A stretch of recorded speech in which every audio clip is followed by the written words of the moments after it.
অল্প করে পটকা মরিচ বা বোম্বাই মরিচের আচারটা বানালাম। এটার ঘ্রাণ যে কি সুন্দর আর কড়া, আর এই মরিচটা এবার পেয়েছি এত ভীষণ রকমের ঝাল আর এত সুঘ্রাণ। মাঝখানে কিছু মরিচ এনেছিলাম, একদম সুঘ্রাণ ছিল না, ওগুলো এমনিতেই খেয়ে ফেলেছি ভাতের সাথে। বাট এই মরিচটা আনার পর, ভাঙার পর পুরো মনে হচ্ছে ঘর, মানে অরিজিনাল একদম মরিচটা। আজকাল তো হাইব্রিড হয়ে ভরে গেছে। তো আমি যেভাবে আমার এই আচারটা আমার জন্য বানিয়েছি, এখন তো আমেরও মৌসুম, অল্প করে আম দিয়েছি, পুরো রেসিপিটা তোমাদের সাথে শেয়ার করব। আর এই লোভনীয় একটা আম হলে আর এক পিস মরিচ হলে পুরো বাসার লাঞ্চ ডিনার সব শেষ, ভাতও শেষ। দিয়েছি সরিষার তেল, হাঁড়িটা গরম করে, প্যানটা গরম করে সরিষার তেল দিলাম। যেহেতু আচার কম, আমি আবার পরে আর একটু তেল দিয়েছিলাম, সেটা আজকে ভিডিও করতে ভুলে গেছি। তবে খুব বেশি তেল দিইনি, আমি এই ঘানি ভাঙা সরিষার তেলটা ব্যবহার করি সব কিছুতে, আচারে, ভর্তায়।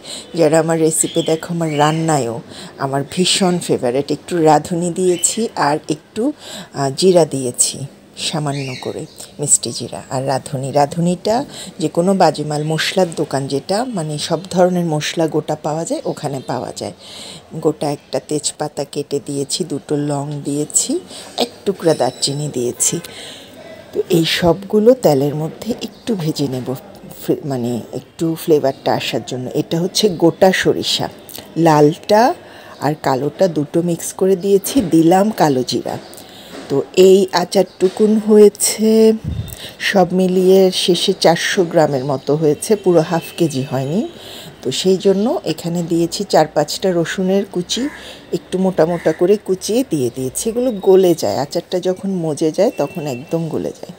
বাস সরিষার তেলে দিয়ে এগুলো ভেজে নিচ্ছি। এটা হচ্ছে সরিষা বাটা। সরিষা বাটার টিপস হচ্ছে সবসময় রসুন, কাঁচামরিচ, একটু 1 চিমটি লবণ দিয়ে ভাজবা, একটুও তিতা হবে না, ঝাঁঝটা থাকবে, সেই টেস্টের হবে। অনেকে তো সরিষা বাটার ভর্তাও খায় কাঁচা, ভীষণ মজা। তো এই সরিষা বাটাটা দিলাম এবং তেলে একটু ভেজে নেব। দিচ্ছি আদা বাটাটা 1 চা চামচ, সরিষা বাটা দিয়েছি আমি 2 টেবিল চামচ। ওটা যত বেশি পুরনো হয় আচারটা, ওই মশলাটার টেস্ট, ফ্লেভার, যারা আচার পাগল আমার মতো তারা বুঝবা। তো সরিষার তেলে যে ফেনা হয়, এই জিনিসটা না আমার একদম পছন্দ না। দিচ্ছি সামান্য ভাজা জিরার গুঁড়ো। এগুলো যেহেতু এখানে পানি মেশানো হবে না, তাই যেন না পুড়ে খেয়াল করতে হবে।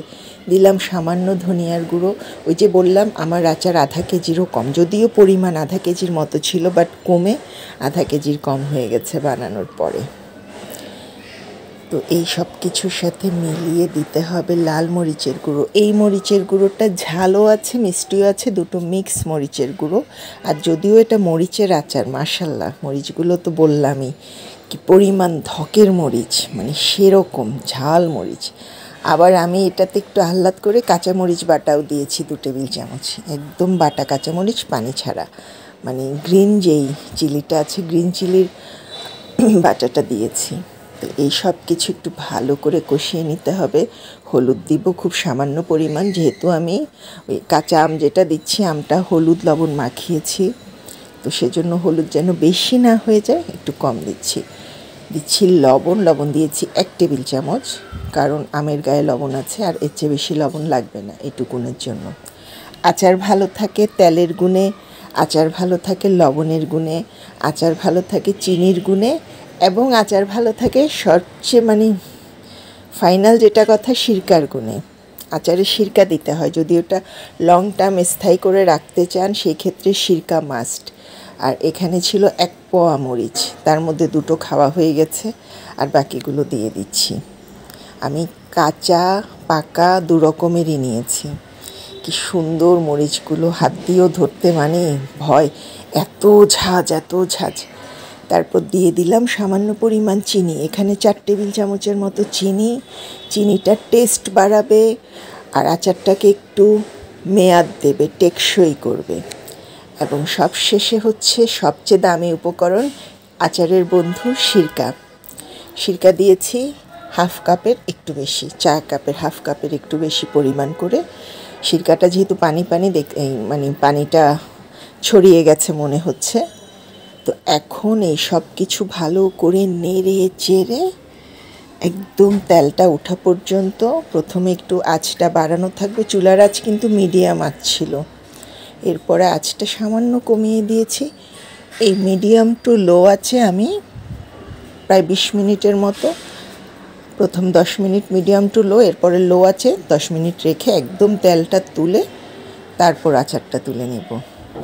পুরো ঘর মোমো মোমো, মানে মরিচের কড়া ধকের গন্ধ, সিরকার গন্ধ, আচারের গন্ধ। আচারের এই ফ্লেভারটা যে কী ভালো লাগে।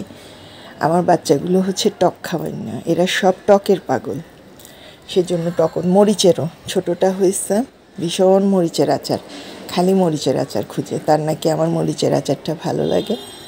আর আমার বড় পুত্র, আমার পেটের পুত্র, তার হচ্ছে মিষ্টি আচার, টক আচার, এগুলো মজা লাগে, তার জন্য করি এগুলো। মানে মিক্সড ম্যাচ সবার জন্য করা লাগে। তো নাড়তে নাড়তে যখন দেখতে পাচ্ছি ফুটে উঠেছে, তার মানে হয়ে এসছে। বাট হয়ে আসলে তো হবে না, আরেকটু হতে হবে। সেটা হচ্ছে মরিচের কালারটা চেঞ্জ হয়ে আসবে।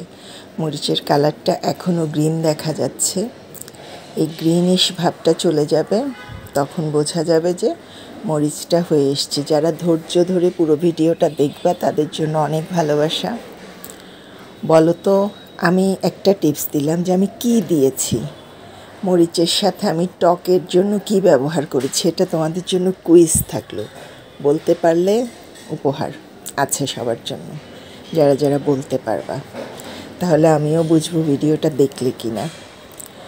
তো দেখাচ্ছি তোমাদের, যেটা বলতেছিলাম, মরিচের কালারটা চেঞ্জ হলে বোঝা যাবে হয়ে এসছে। এবং দেখো তেলও ছেড়ে দিয়েছে, মানে তেলটা উপরে আসছে, মশলাটা কষে গেছে, পুরো আচারের কালারটা চেঞ্জ হয়ে এবং ডান, মানে হচ্ছে পারফেক্টলি আমার আচারটা ডান।